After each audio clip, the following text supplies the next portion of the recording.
কোরবানি সবসময় ভাগে না দিয়ে একা দিতে পারলে উত্তম। ভাগে না দিয়ে একাকে দিতে পারলে ভালো।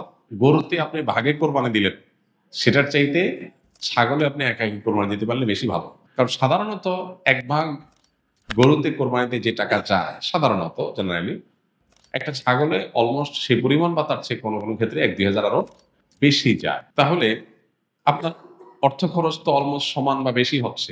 এদিকে একাধিক ব্যক্তি একই পশুতে কোরবানি দিলে সেখানে ঠিকমতো বন্টন হলো কিনা, কারোর মনে কোনো দুঃখ থাকলো কিনা, কোনো কম বেশ হলো কিনা, নানাবিধ বিষয় থাকে। আপনি একাকী কোরবানি দিলে, ভাগে কোরবানি না দিলে এই সমস্ত ঝামেলার ঊর্ধ্বে আপনি উঠে গেলেন। তবে এটা ঠিক যে একাধিক ব্যক্তি যদি একটা পশুতে কোরবানি দেয় এবং কারোর নিয়তের ভিতরে ভেজাল থাকে, এর জন্য সবার নিয়ত নষ্ট হয়ে যাবে, কারোর কোরবানি হবে ব্যাপারটা সেরকম না। কারণ একজনের পাপের বোঝা আরেকজনের উপরে আসবে না। তারপরও সতর্কতামূলক উপায় হলো নিজের হালাল টাকা দিয়ে নিজের মতো করে কোরবানি দিতে পারা। শরীকে কোরবানি দিলে সেটা সম্পূর্ণ জায়েজ। একটা গরু, একটা ওট, এই দুই ধরনের পশুতে আপনার সর্বোচ্চ ৭টি ভাগ হতে পারে। আর এর বাইরে কোনো ভগ্নাংশ চলবে না, অর্থাৎ এক ভাগ দুজন মিলে নেওয়া চলবে না। যে কোনো এক ব্যক্তি বা একটা পরিবারের তরফ থেকে একটা ভাগ হবে, এভাবে সর্বোচ্চ ৭ ভাগ। সেক্ষেত্রে যত ভাগ কম হবে সওয়াব তত বেশি হবে। কারণ হলো একটা গরুর দাম যদি ৭০,০০০ টাকা হয়, ৭ ভাগ হলে ১০,০০০ করে পড়বে। আর যদি সেই গরুটাকেই আপনি ২ ভাগে করেন তাহলে ৩৫,০০০ করে পড়বে। তাহলে টাকা বেশি খরচ হবে। ইন্না আইজামাল জাযাই মা আইজামিল বালা। যার যত বেশি কোনো ভালো কাজ করতে গিয়ে যত বেশি কষ্ট হবে, শ্রম হবে, মেধা খরচ হবে, অর্থ ব্যয় হবে, সওয়াবের পরিমাণ তত বেশি হবে। সো ভাগের পরিমাণ যত কম হবে, সওয়াবের পরিমাণ তত বেশি হবে।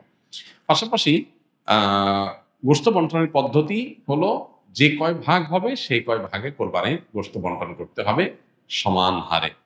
এবং এক্ষেত্রে ভাগে কোরবানি দিতে গিয়ে গোশত বন্টন করতে গিয়ে যদি কেউ তসরুফ করেন তো সেটা হারাম হবে, গুনাহের কারণ হবে এবং নাজায়েজ কাজ হবে। কোরবানির পশু জবাই করার সঠিক নিয়ম কি? কিভাবে একজন মানুষ নিজের কোরবানি নিজের পশুই জবাই করতে পারবেন? কোরবানির পশু জবাই করাটা জটিল কোনো বিষয় না। আমাদের সাধারণ মানুষের মধ্যে এক ধরনের ভীতি কাজ করে, ভয় কাজ করে। আমরা মনে করি যে কোরবানির পশু জবের অনেক নিয়ম কানুন আছে, যেটা একটু এদিক সেদিক হয়ে গেলে আর কোরবানি হবে না। এটা আমাদের অনেকেরই অহেতুক ভীতি বলতে পারি। খুবই সিম্পল এবং খুবই সহজ একটি বিষয়। আপনি মোরগ যেভাবে জবাই করবেন, হাঁস যেভাবে জবাই করবেন, ঠিক একই পদ্ধতিতে গরু ছাগল জবাই করবেন।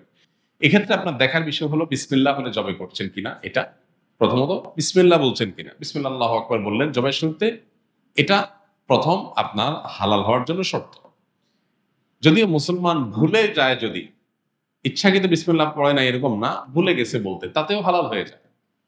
তো বিসমিল্লাহ আল্লাহু আকবার বলে মুখে আপনি জবাই করবেন, এটাই জবাইয়ের পদ্ধতি।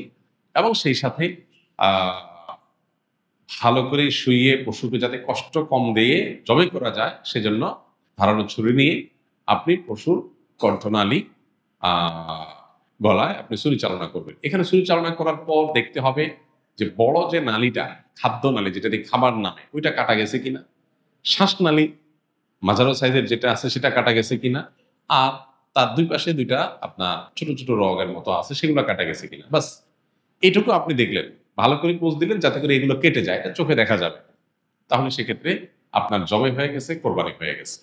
এরপর আপনি এই পশু জবের সময় বিসমিল্লাহ আল্লাহু আকবার বলার পাশাপাশি আরেকটা দোয়া পড়তে পারলে ভালো, না পড়লেও কোরবানি হয়ে যাবে, জবাই হয়ে যাবে। সেটা হলো আল্লাহুম্মা তাকাব্বালহু মিন্নি। আল্লাহ এই পশুকে আমার তরফ থেকে কবুল করেন এবং আমার পাশাপাশি শরীক থাকলে আল্লাহ অমুক অমুক সহ সবাই পক্ষ থেকে, বা নাম না নিতে পারলে আল্লাহ এই পশু যারা যারা কোরবানিতে শরীক আছে সবার পক্ষ থেকে আপনি কবুল করেন। যেমন কবুল করেছেন মোহাম্মদ সাল্লাল্লাহু আলাইহি সাল্লাম থেকে, ইব্রাহিম ইসলাম থেকে। বাস শেষ।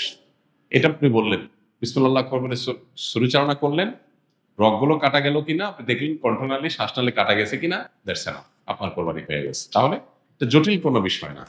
মৃত ব্যক্তির পক্ষ থেকে কোরবানি করা যায় কিনা? যদি করা যায় তাহলে ওই মৃত ব্যক্তির কবরে সওয়াব পৌঁছাবে কিনা।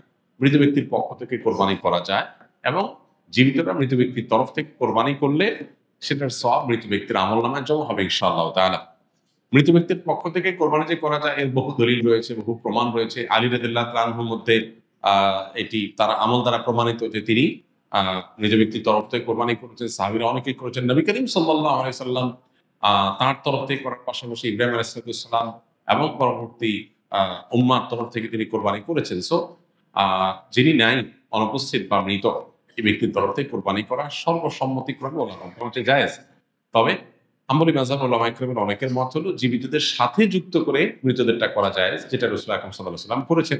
আর অন্যান্য ওলামা ইকরাম, হানাফি মাযহাব ওলামা ইকরাম সহ অন্যদের মত হলো যে এরকম কোনো শর্ত নাই, বরং আপনি জীবিত ব্যক্তির তরফ থেকে একটা নাম, একটা তরফ থেকে একটা শরীক, আবার মৃতের তরফ থেকে একটা শরীক অথবা একটা পশু আলাদা করে কোরবানি করতে পারেন, কোনো অসুবিধা নেই।